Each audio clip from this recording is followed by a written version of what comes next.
যেমন এই পৃথিবীতে ফিরআউন সে নিজেকে রব দাবি করেছিল। ফিরআউন বলেছিল আমি হচ্ছি তোমাদের সবচাইতে বড় রব। ফিরআউন ওই সময় বলেছিল আনা রব্বুকুমুল আ'লা, আমি হচ্ছি তোমাদের সবচাইতে বড় রব। কে বলেছিল? তো ওই সময় ফিরআউন বলেছিল আনা রব্বুকুমুল আ'লা, আমি হচ্ছি তোমাদের সবচাইতে বড় রব। তাহলে পৃথিবীতে রব দাবি করার মতো মানুষ ছিল, এখনো আছে, ভবিষ্যতেও থাকবে। এই জন্য আল্লাহ পাক বললেন আমাকে রব দাবি করলে দুনিয়ার ওই সমস্ত ভণ্ড রবদারীরা তোমার বিরুদ্ধে ষড়যন্ত্র করবে, তোমাকে মেরে ফেলবে, তোমাকে ফাঁসির কাস্টে ঝুলিয়ে দেবে, তোমাকে দেশ থেকে বাহির করে দেবে। এই জন্য তোমাকে সীসা ঢালা প্রাচীরের মতো মজবুত হয়ে দাঁড়িয়ে থাকা লাগবে। এই রব শব্দের উপরে ইস্তেকামাত থাকার কারণে আমাদের বাংলার কোরআনের পাখি আল্লামা দেলোয়ার হোসেন সাইদিকে 13টা বছর কারাগারে কাটাতে হয়েছে। কথা বলুন ঠিক কিনা? ওই সময় আল্লামা দেলোয়ার হোসেন সাইদি সাহেবকে কতলাই প্রস্তাব দেওয়া হয়েছিল যে হুজুর আপনি যেই দল করেন এই দল থেকে আপনি পদত্যাগ করেন, আপনি এমপি হতে চান, মন্ত্রী হতে চান, রাষ্ট্রপতি হতে চান, আপনি যাই চাইবেন আমরা তাই দেব, শুধুমাত্র এই কথা বলা যাবে না আল্লাহর জমিনে আল্লাহর আইন প্রতিষ্ঠিত হোক, জমিন যার আইন চলবে তার, এই কথা বলা যাবে না, এই পক্ষের লোকগুলোর সঙ্গে থাকা যাবে না। আল্লাহর বান্দা হাসি মুখে কারাবন্দীকেই বেছে নিয়েছিলেন। তিনি যদি এই রব শব্দের উপরে ইস্তেকামাত না থাকতেন তাহলে দুনিয়ার এই জাগতিক যত সুখ স্বাচ্ছন্দ্য ছিল সব কিছুই তাকে দেওয়া হতো। কিন্তু আল্লাহর বান্দা কি দুনিয়ার এই জাগতিক সুখ স্বাচ্ছন্দ্যকে বেছে নেয় নাই, তিনি বেছে নিয়েছেন রব আমার আল্লাহ। এই আল্লাহর পক্ষে থাকতে গেলে সীসা ঢালা প্রাচীরের মতো আমাকে অটল হয়ে দাঁড়িয়ে থাকা লাগবে। যার কারণে কোরআনের পাখিকে 13টা বছর কারাগারে বন্দী করার পর হাজারো নির্যাতন করা হয়েছে। আল্লাহর বান্দাকে চুল পরিমাণ ইমাম থেকে সরানো সম্ভব হয় নাই। শেষ পর্যন্ত ওই সমস্ত হায়না নরপশু আল্লাহর এই গোলামকে, আল্লাহর এই ওলিকে বিষ প্রয়োগ করে হত্যা করে শহীদ করে দিয়েছে। তো আল্লাহর গোলাম এই রব শব্দের উপরে তিনি ইস্তেকামাত ছিলেন। এই জন্য কারাবন্দী জীবন তার কাছে বেদনার জীবন ছিল না। তিনি জানতেন, ভাবতেন যে আমি মরে গেলেই তো আমার প্রকৃত মালিক, প্রকৃত রবের আমি সাক্ষাৎ পাচ্ছি। যার কোনো হাসি মুখে এই নির্যাতনকে তিনি বরণ করে নিয়েছেন। কারাগারে কাটালে 13টি বছর, বাতিল কেঁপেছে তোমায় দেখে থর থর। কথা বলুন ঠিক কিনা? কারাগারে কাটালে 13টি বছর, বাতিল কেঁপেছে তোমায় দেখে থর থর। আল্লামা সাইদি তুমি মরনি, শহীদ হয়েছো মোরা এটাই জানি। আল্লামা সাইদি তুমি মরনি, শহীদ হয়েছো মোরা এটাই জানি। দেখা তো হবে না আর এই জীবনে, দেখা হবে জান্নাতে ফুল বাগানে। দেখা তো হবে না আর এই জীবনে, দেখা হবে জান্নাতে ফুল বাগানে। এ আশা কবুল করো আল্লাহ তুমি। বলে আমিন। আল্লাহ পাক যেন আমাদের মনের আশাকে কবুল করে নেয়। আমরা আল্লামা সাইদি হুজুর সহকারে যেন আমরা সকলেই জান্নাতে যেতে পারি। দুনিয়ার জীবনে তো আল্লাহর এই গোলামের কণ্ঠ থেকে কুরআনুল কারীমের আলোচনা আমরা শুনতে পাবো না।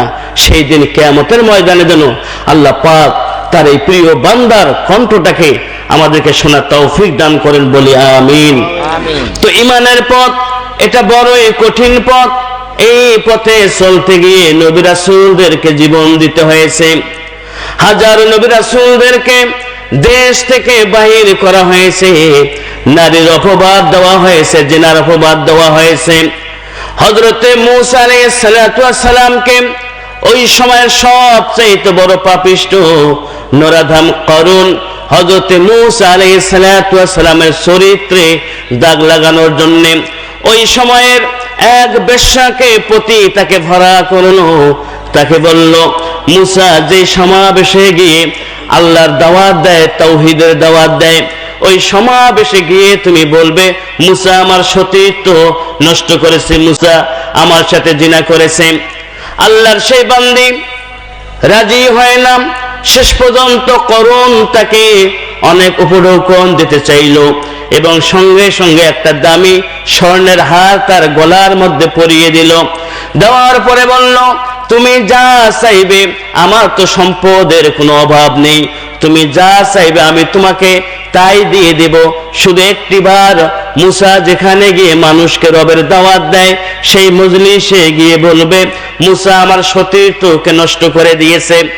আল্লাহর সেই বান্দি সম্পদের মোহে, সোনা দানার মোহে হযরত মূসা আলাইহিস সালাতু ওয়াস সালাম যেই মজলিসের ভিতরে দাঁড়িয়ে তিনি বক্তব্য দিচ্ছেন, এমত অবস্থায় এই নারী গিয়ে সেখানে বলল মূসা আমার সাথে জিনা করেছে। সঙ্গে সঙ্গে হযরত মূসা আলাইহিস সালাম বললেন, ও আল্লাহর বান্দি আর একটা বার বলো কে তোমার সাথে জিনা করেছে। সঙ্গে সঙ্গে ওই নারী ভয়ে থরথর করে কাঁপা শুরু করেছে। সে বলল, আসলে মূসা নবী আমার সাথে জিনা করে নাই, করুন আমাকে অনেক টাকা পয়সা দিয়েছে, সোনা দানা দিয়েছে, দেওয়ার পরে বলেছে তুমি শুধু মূসার বিরুদ্ধে একটা বার বলবে মূসা তোমার সাথে জিনা করেছে। তো হযরত মূসা আলাইহিস সালাতু ওয়াস সালাম এর চরিত্রে জিনার অপবাদ দেওয়া হয়েছিল। তো আমাদের আল্লামা দেলোয়ার হোসেন সাইদি হুজুরের চরিত্র কিন্তু নারী ধর্ষণের মামলা দেওয়া হয়েছিল, এটা নতুন কোনো বিষয় নয়। যারা নবী রাসূলদের মতন নিষ্পাপ মানুষদের চরিত্রে জিনার কালিমা লেপন করতে পারে, তারা তো আমাদের মতো সাধারণ মানুষের চরিত্র নিয়ে যে তারা অপবাদ দিবে না এমনটা নয়। এই জন্য আল্লাহ পাক বললেন, বান্দা যদি আমাকে রব বলো, আর এই রব শব্দের উপর যদি তুমি ইস্তেকামাত থাকো, তোমার জীবনে অনেক সমস্যা আসবে, অনেক বাধা আসবে।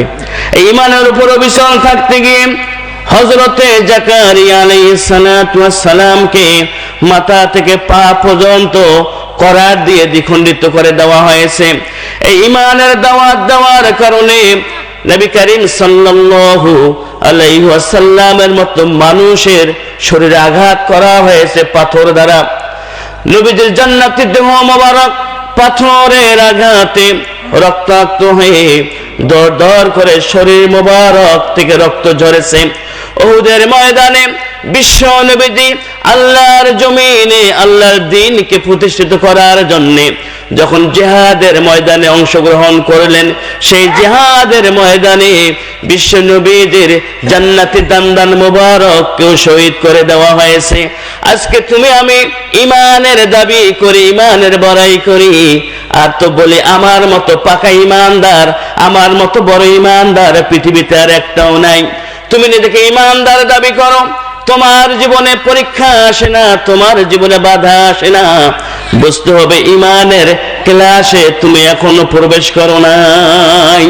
এমন কিছু লোক আছে যে আমরা তো নামাজ পড়ি, আমরাও তো রোজা করি, আমরাও তো হজ করি, যাকাত প্রদান করি, কই বাতিল্লাহ তো আমাদেরকে মারে না, আমাদেরকে তো বাড়ি এসে আমাদেরকে তাড়া করে না, জেলখানায় বন্দি করে না।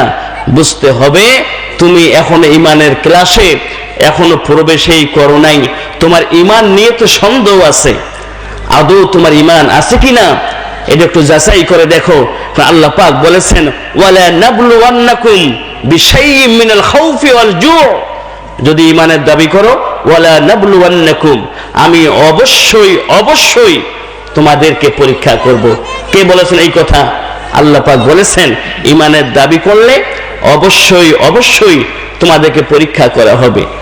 অন্য আয়াতের ভিতরে আল্লাহ পাক বলেছেন, আল্লাযী খলাকাল মাউতা ওয়াল হায়াতা লিয়াবলুয়াকুম আইয়ুকুম আহসানু আমালা, আমি তোমাদের জন্য জীবন তৈরি করলাম, মৃত্যু তৈরি করলাম, মাঝখানে ছোট্ট সময় দিলাম। কেন দিলাম?